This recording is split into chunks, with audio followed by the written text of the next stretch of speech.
All right, so you've been digging into this Yolo.cx, huh? You sent over a whole stack of stuff links, notes. I even saw Open Metaverse, WebXR. And was that like some Blender stuff in there too? Yeah, it's a bit of a mixed bag, gotta admit. It's like a grab bag of intriguing tech, though. And you know I love a good tech mystery, so color me intrigued. But let's start with the basics. What is this Yolo.cx all about? In a nutshell, they want to create a metaverse, but, and this is the wild part one, that's owned by the public. Okay, see, that's what caught my eye too. Anyone can build a virtual world these days, it seems like, but saying this isn't ours, it belongs to everyone, that's a whole different ballgame. What does that even look like in practice? Think of it this way. Right now, most VR experiences, they're kind of like those big walled-off theme parks. All Okay, right? I'm following. You got Meta with their thing, Yeah. Microsoft doing their own thing. You play by their rules, you pay their prices. Yolo.cx is like, what if we just threw the gates open? No one company calling the shots, which could mean more control for creators, way more room for crazy ideas, and maybe even make the whole experience cheaper for users like you. Okay, yeah, I see where the appeal is there for sure.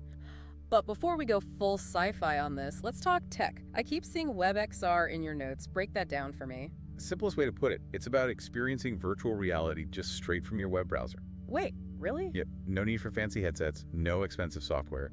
It's all about bringing VR to everyone, using tools people already have, like HTML, JavaScript. Stuff you might even be messing with already. So instead of needing some crazy gaming setup, you're saying I could, wander around this metaverse on my phone?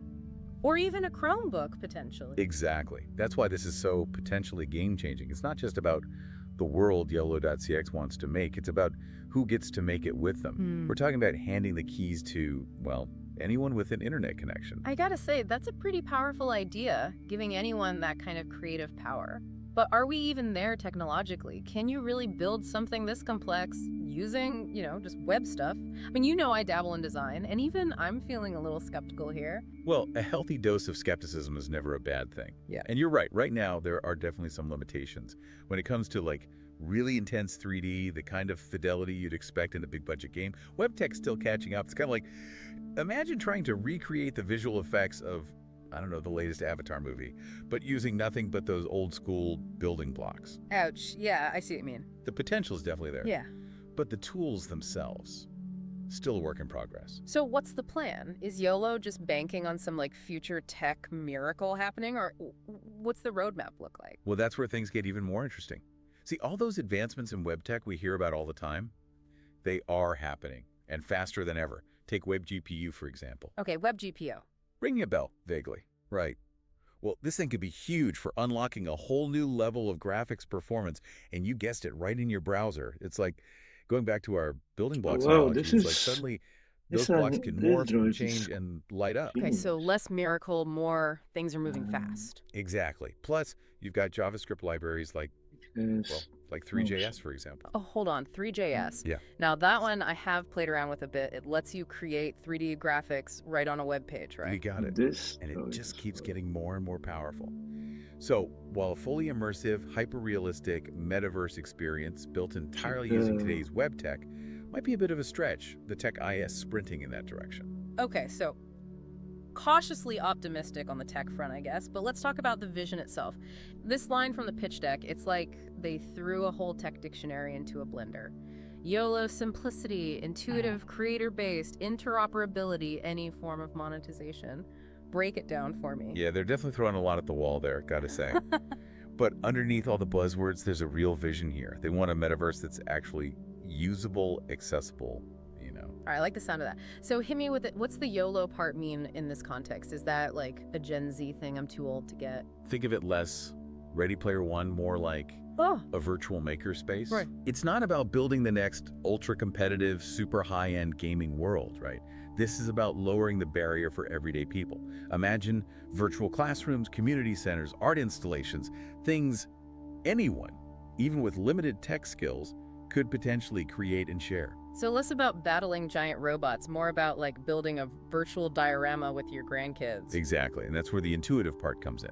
They want drag and drop interfaces, visual scripting, making 3D creation more like playing with digital Lego.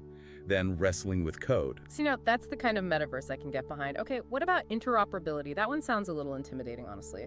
This is where it gets really cool, especially thinking about, your passion for education and all. Yeah. Imagine you create this awesome virtual museum exhibit, right?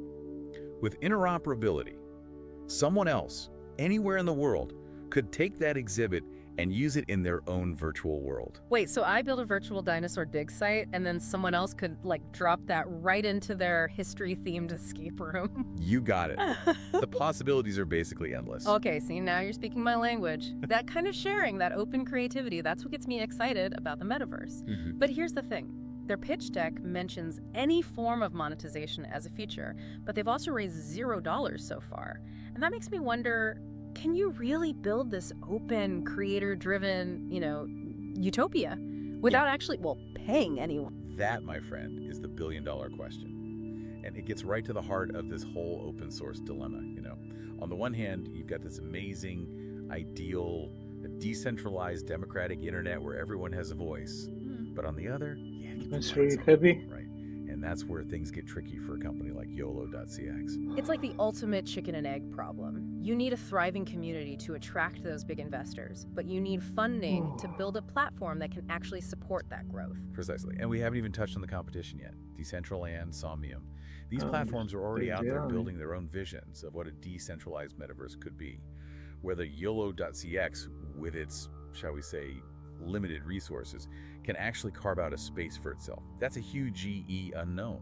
It's kind of like trying to launch a brand new social media platform in 2024. Everyone's already hanging out somewhere else. Right, and it sounds like Yolo.cx is still very much in those early stages. Yeah. My notes say 6 months into development, so this isn't something I need to drop everything and obsess over right now. Honestly, Yeah. that's up to you. Yeah. If you're looking for a polished, super refined experience, the metaverse equivalent of Disneyland.cx isn't there yet.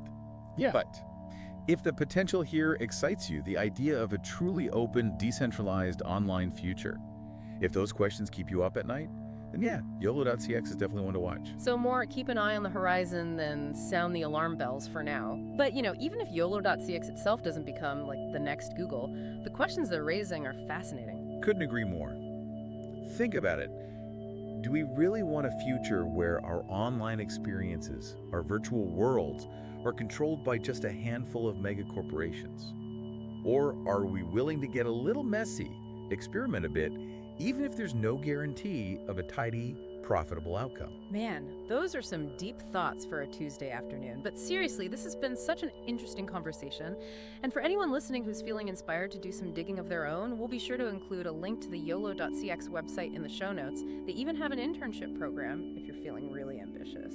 Now, there's a thought maybe one of our listeners will be the one to create that killer app, that must-have experience that takes this whole open metaverse thing mainstream. And if you do, you better come back and tell us all about it. This has been a wild ride, truly. We've gone from deciphering cryptic pitch decks to pondering the future of the internet, all thanks to this ambitious little company, Yolo.cx. Huge thanks to you, as always, for walking us through it, and to you, dear listener, for joining us on this deep dive. Until next time, keep exploring, keep questioning, and who knows what incredible things you